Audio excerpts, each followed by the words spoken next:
Avant que nous commencions cette séance, donc j'ai reçu un certain nombre de procurations et de pouvoirs.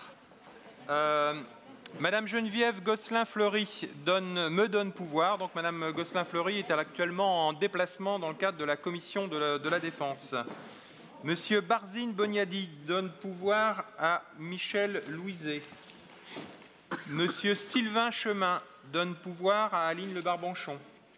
Hugo Poitvin donne pouvoir à Sophie Corpel.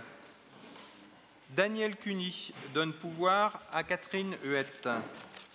Françoise Hamon donne pouvoir à Cyril Bourdon. David Marguerite donne pouvoir à Fabrice Huette. Et Pierre Sauter donne pouvoir à Camille Rousseval.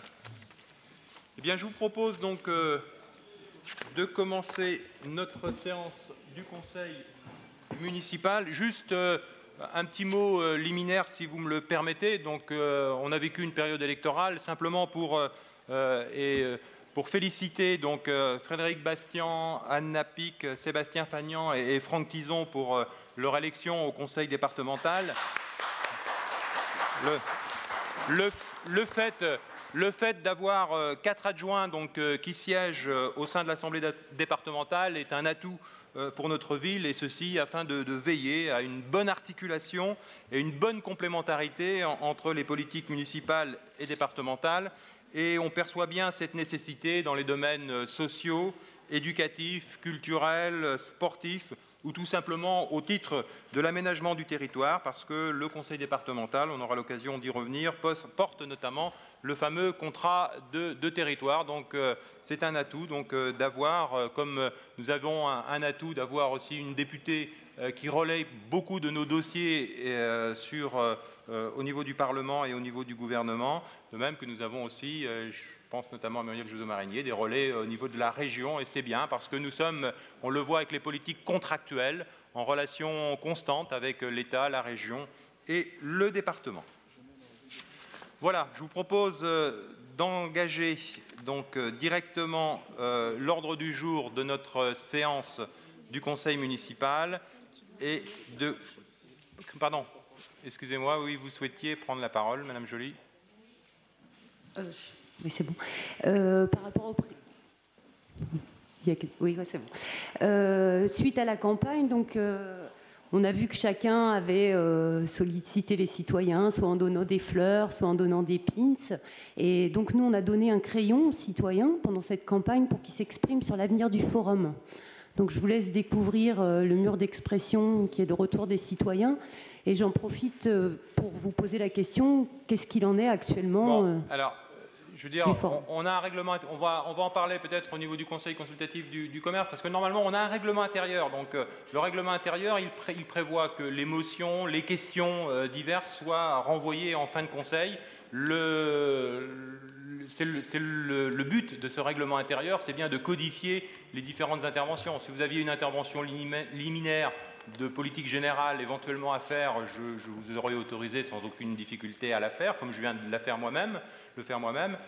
En ce qui concerne donc ce mur d'expression, j'apporterai des réponses au moment du Conseil consultatif du commerce, si vous le souhaitez, ou alors pour éviter de le renvoyer en questions diverses. Mais en principe, les questions, elles sont liées à la teneur des délibérations. Sinon malheureusement, on ne pourra pas dérouler notre ordre du jour, qui, je le conviens, est assez codifié, mais il faut aussi qu'il y ait des règles collectives que nous puissions respecter ensemble, et c'est pour ça qu'il y a un règlement intérieur.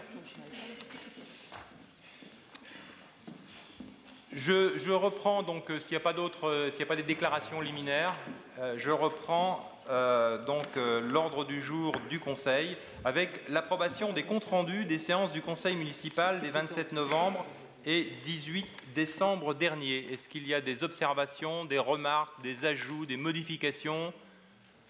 Non.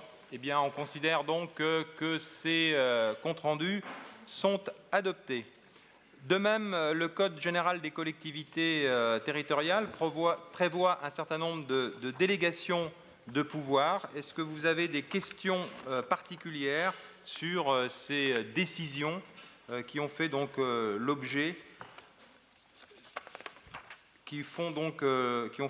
l'objet de ce tableau en vertu du Code général des collectivités territoriales. Donc on considère que ces décisions sont validées, sachant qu'on n'a pas à les soumettre au vote, on a simplement à les présenter pour donner éventuellement des explications. Je vous propose donc, au titre de la première délibération, donc la délibération 86-2015, en ce qui concerne les commissions permanentes d'études, il y a eu une demande de modification, et notamment d'un changement, d'une permutation entre Mesdames Joly, donc membre de la 2e commission, et Madame Le Barbanchon, membre de la 3e. Vous avez souhaité intervertir vos participations dans les commissions. Pas de problème particulier. Qui vote contre? Qui s'abstient? Donc, modification adoptée à l'unanimité.